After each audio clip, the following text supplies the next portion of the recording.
ایک حدیث ہے النکاح من سنتی، نکاح کرنا سنت ہے۔ نکاح انسان کرنے سے بہت سارے فائدے ہیں۔ سب سے بڑا فائدہ یہ ہے کہ وہ گناہوں سے بہت بچا رہتا ہے۔ جو عام آدمی نکاح نہیں کرتا ہے وہ طرح طرح کے گناہ وغیرہ سے میں ملوث رہتا ہے، اور نکاح کرنے کے بعد اس کے اوپر ذمہ داری بڑھ جاتی ہے اور وہ صحیح راستے پر چلنے لگ جاتا ہے، اور جس کی وجہ سے وہ گناہوں سے بچا رہتا ہے۔ تو نکاح کرنا سنت بھی ہے اور فائدہ بھی بہت ہے۔ انسان پرہیزگار بن جاتا ہے، روزگار میں لگا رہتا ہے، اس کے اوپر ذمہ داری پڑی رہتی ہے، تو وہ ادھر ادھر فالتو ٹائم برباد نہیں کرتا ہے، کام پہ ہی رہتا ہے۔ اب بات کرتے ہیں کہ جو نکاح کرنا چاہتا ہے مگر اس کے رشتے نہیں آ رہے ہیں، یا نکاح نہیں ہو رہا کسی وجہ سے، یا کوئی بھی وجہ ہو جس کی وجہ سے اس کو پرابلم آ رہی ہے، تو ان کے لیے میں ایک عمل لے کے آیا ہوں، انشاءاللہ تعالیٰ وہ کریں گے تو جس کی بھی یہ پرابلم ہے کہ اس کے رشتے نہیں آ رہے ہیں یا نکاح نہیں ہو رہا ہے تو اس کا وہ ختم ہو جائے گا۔ عمل چھوٹا سا، یہ بہت بڑا نہیں، آپ آرام سے کر سکتے ہیں۔ طریقہ میں آپ کو بتا دیتا ہوں۔ عمل میں جتنے بھی بتاتا ہوں سب قرآن و حدیث میں سے کوئی آیت ہوتی ہے جس کے تھرو آپ عمل کر سکتے ہیں۔ عمل آج جو ہے وہ سمپل سا قل اللہ شریف کا ہے۔ طریقہ میں بتا دیتا ہوں کس طرح آپ کو یہ عمل کرنا ہے۔ سب سے پہلے آپ کو 11 بار درود شریف پڑھنی ہے۔ درود شریف جو آپ کو یاد ہو وہ آپ پڑھ سکتے ہیں، کوئی دقت نہیں ہے۔ درود ابراہیم سب سے بیسٹ ہے، جو آپ نماز میں پڑھتے ہیں وہ پڑھ لیں۔ درود ابراہیمی اللہم صلی علی محمد وعلی محمد اللہم بارک علی، دونوں درود ہیں، آپ وہ درود ابراہیم 11 بار پہلے پڑھ لیں، اور اس کے بعد آپ کو 41 بار سورہ اخلاص پڑھنا ہے۔ سورہ اخلاص قرآن مجید میں ہے، جس کو آپ سورہ اخلاص سے تو سمجھیں گے نہیں، ہے قل هو اللہ احد اللہ الصمد، جو سورت ہے قل اللہ شریف ہے، یہ والا ہے۔ 2 لائن کی آیت ہے، 2 لائن کی پوری سورت یہ ہے۔ اس کو آپ 41 بار پڑھنا ہے۔ اور کتنے دن تک پڑھنا ہے؟ آپ کو یہ پورے 60 دن تک پڑھنے ہیں۔ اور کب پڑھنا ہے؟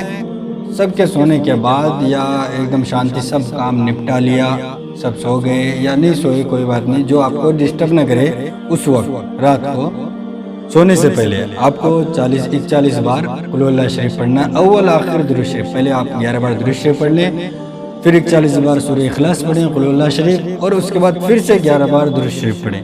آپ کو یہ لگاتار 60 دن تک پڑھنا ہے۔ اب مان لو کہ آپ نے اسٹارٹ کیا اور 40 دن ہو گئے یا 20 دن ہو گئے یا 30 دن ہو گئے اور آپ کا نکاح ہو گیا، نکاح کے رشتے کے فائنل ہو گیا، تو آپ کو یہ نہیں کرنا چلو ہو گیا تو مطلب چھوڑ دیتے ہیں، نہیں، چاہے آپ کا نکاح ہو چاہے نہ ہو، آپ کو پورا کنٹینیو کرنا ہے 60 دن تک۔ ہو جائے تو سب سے بیسٹ ہے، اور تب بھی آپ کو چھوڑنا نہیں ہے، 60 دن پورے کرنے ہیں۔ اب بہت سارے عمل ایسے ہوتے ہیں، نیٹ پہ بہت سارے ہیں طرح طرح کے، مطلب ہر عمل کسی نہ کسی کتاب سے ہوتا ہی ہے۔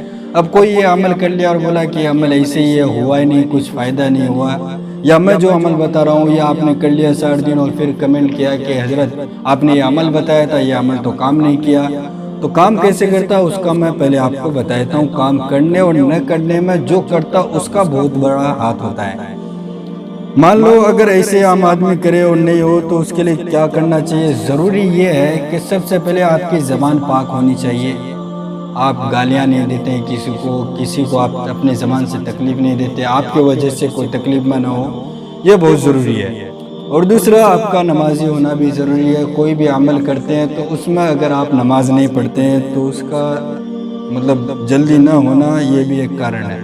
تو آپ کا نمازی بھی ہونا ضروری ہے، اور آپ کا پاک صاف رہنا بھی ضروری ہے۔ اور تیسرا دل کا بہت بڑا اس میں ہاتھ ہوتا ہے، آپ کی نیت ایک دم خالص ہونی چاہیے، ایک دم خالص ہوگی تبھی آپ کا یہ کام کرے گا۔ اور جب آپ عمل پورا کریں، جیسے 11 بار درود شریف پڑھ لیا، پھر 41 بار قل اللہ شریف پڑھ لیا، پھر 11 بار درود شریف پڑھ لیا، اور اس کے بعد آپ کو روز دعا کرنی ہے۔ دعا میں شادی کی دعا کرنی ہے، کیول شادی کی ہی دعا کرنی ہے، اور ریگولر آپ کو 60 دن تک کرنا ہے۔ انشاءاللہ تعالیٰ آپ کا یہ عمل جو ہے وہ کریں گے تو انشاءاللہ تعالیٰ آپ کی شادی اگر پرابلم میں کس میں رشتہ آنے میں یا اور کوئی دقت ہے تو وہ آپ کی ختم ہو جائے گی، اور آپ کا نکاح ہو جائے گا جلد۔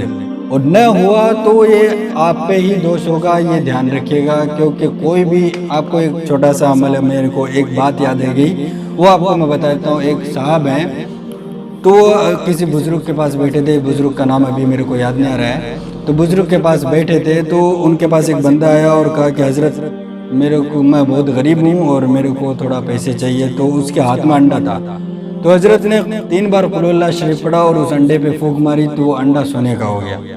اس کا مرید جو پاس میں بیٹھا تھا وہ دیکھا، رہی یار مولانا صاحب تو ایک دم ایک پھونک میں سونا بنا دیے، قل اللہ شریف پڑھ کے ہی صرف۔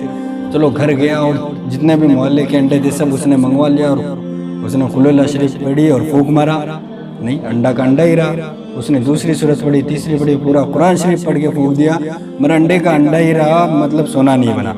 تو دوڑا حضور کے پاس آیا کہ حضور ایسے بات ہے، آپ نے ایسا کیا تو سونا بن گیا، میں نے پوری قرآن شریف پھونک دی تب بھی نہیں ہوا۔ تو حضرت نے فرمایا کہ کوئی بھی عمل کرنے سے دل کا بہت بڑا ہاتھ ہے، نیت صاف ہونی چاہیے۔ نیت صاف نہیں ہے تو آپ کتنا بھی عمل کر لیں آپ کا کوئی کام نہیں آنے والا ہے۔ نیت صاف ہونی چاہیے، ارادہ صاف ہونا چاہیے، نمازی ہونا چاہیے، پرہیزگار ہونا چاہیے، زبان صاف ہونی چاہیے۔ اگر زبان صاف ہوگی تو اس میں طاقت ہوگی، اگر زبان صاف نہیں ہے تو اس میں طاقت نہیں ہوگی۔